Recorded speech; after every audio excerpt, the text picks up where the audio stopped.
Bwana, wanaookolewa ni wachache?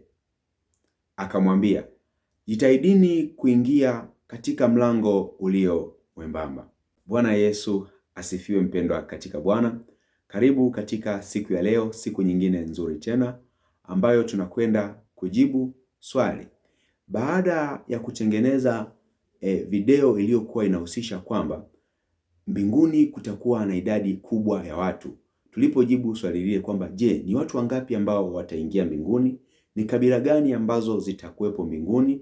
Ni mataifa gani ambayo yatakuwepo mbinguni? Ni jamaa gani ambazo zitakuwepo mbinguni? Tukaona katika kitabu cha Ufunuo kwamba ni watu wote, ni jamaa zote, ni lugha zote, ni kabila zote ambazo zimemwamini Yesu Kristo. Na tukaona kwamba kule mbinguni kutakuwa na idadi kubwa ya watu ambao hakuna mtu anayeweza kuhesabu. Sasa swali letu la siku ya leo linatokea katika kile kitabu cha Mathayo ile sura ya 7 mstari kuanzia wa 13 mpaka wa 14. Mpendwa, nitakwenda kusoma mistari hiyo kisha tutaliona na swali lilikuwa limelenga wapi, alafu tutakwenda kutafuta majibu kwa kutumia maandiko, yaani Biblia. Katika Mathayo ile sura ya 7 na ule mstari wa 13 mpaka wa 14, maandiko yameandikwa hivi: ingieni kwa kupitia mlango ulio mwembamba, maana mlango ni mpana na njia ni pana iendayo upotevuni, nao ni wengi waingiao kwa mlango huo. 14, bali mlango ni mwembamba na njia imesonga iendayo uzimani, nao waionao ni wachache. Tunaona hapa kuna njia mbili. Njia ya kwanza ni njia pana, alafu na kuna njia ya pili ni njia nyembamba. Lakini pia kuna mlango wa kwanza ambao ni mlango mpana, alafu kuna mlango mwingine na mwingine ni mlango mwembamba au mlango mdogo. Sasa kupitia mlango huu mpana lakini na njia hii pana, alafu kupitia na njia hii nyembamba, tunaanza kuona njia ya kwanza pana inaelekea upotevuni, alafu njia nyembamba inaelekea uzimani. Mpendwa katika Bwana, sasa inawezekana vipi mbinguni wakawa watu wengi kama njia ni nyembamba afu wanayoona ni wachache? Nataka sasa swali hili tukalijibie au tukalitazame katika kile kitabu cha Luka ule mlango wa 13 kuanzia ule mstari wa 22. Yesu Kristo baada ya kupita katika vijiji kuhubiri Injili, sasa anasema hivi: naye Yesu alikuwa akipita katika miji na vijiji akifundisha katika safari ya kwenda Yerusalemu. 23, mtu mmoja akamuuliza, je, Bwana, watu wanaookolewa ni wachache? Swali hilo, watu wanaookolewa ni wachache?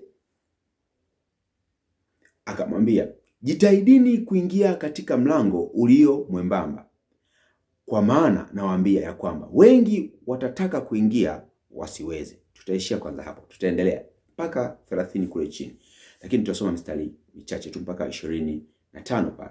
Sasa tunaweza kuona hapa huyu mtu anamuuliza Yesu the same question, swali lile ambalo linafanana na hili, kwamba kwa sababu mlango ni mwembamba na njia ni nyembamba iendayo uzimani, je, hivyo wanaookolewa ni wachache? Yesu akasema hiyo sio sababu, hilo jambo sio kazi yako. Kazi yako wewe ni kuingia katika mlango ulio mwembamba. Kwa hiyo kujua idadi ya watu wanaookolewa kama ni wengi au ni wachache, hilo sio jukumu lako. Jukumu lako ni kuingia katika njia iliyo nyembamba. Basi kumwamini Kristo, hilo ndio jukumu. Hicho ndicho kitu ambacho Mungu anachokitaka, mwanadamu asipotee bali wote waifikirie toba. Kwa about numbers ambayo watu watakaookolewa, watu ambao kwa sababu ni njia ni nyembamba, Mungu ndio anajua.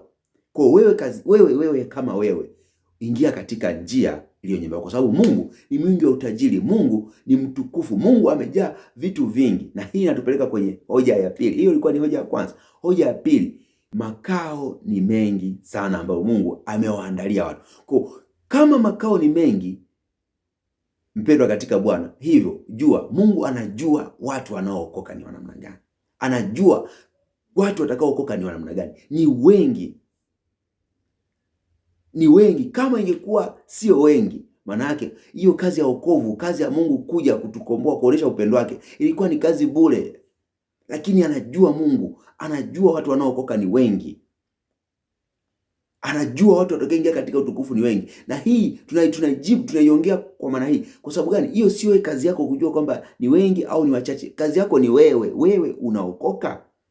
Wewe utaingia katika uzima wa milele. Wewe unamwamini Kristo. Ndio kitu ambacho Kristo Yesu alikuwa anakiaddress, anakisema mahali hapa.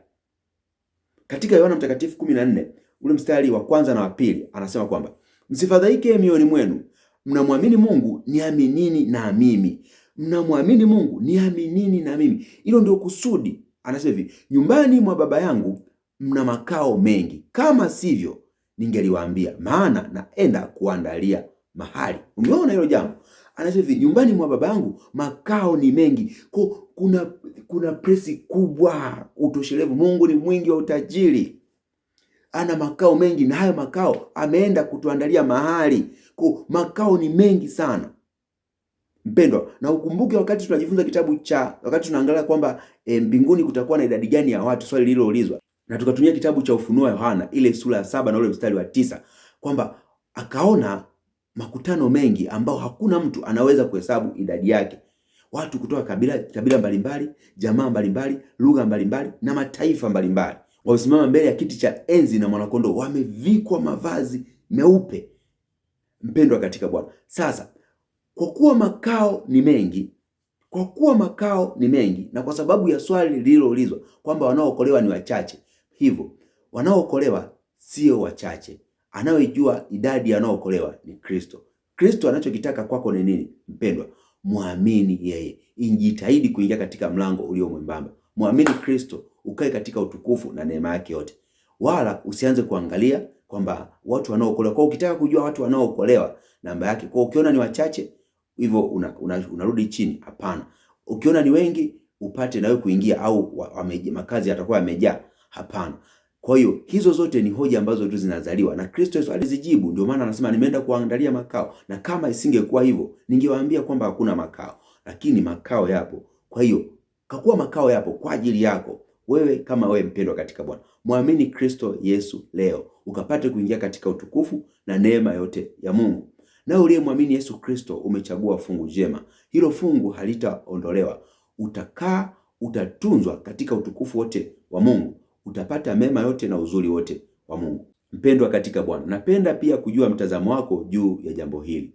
Unaweza ukaweka kwenye comment hapo, ukarekodi au voice, tukasikiliza vizuri, ukatufundisha pia kwa namna ambavyo unatazama jambo hili. Na pia kama hujasubscribe, uweze kusubscribe, kulike, comment na kushare na watu wengine, ili waweze kupata video hizi mara kwa mara pindi tunapozi-upload.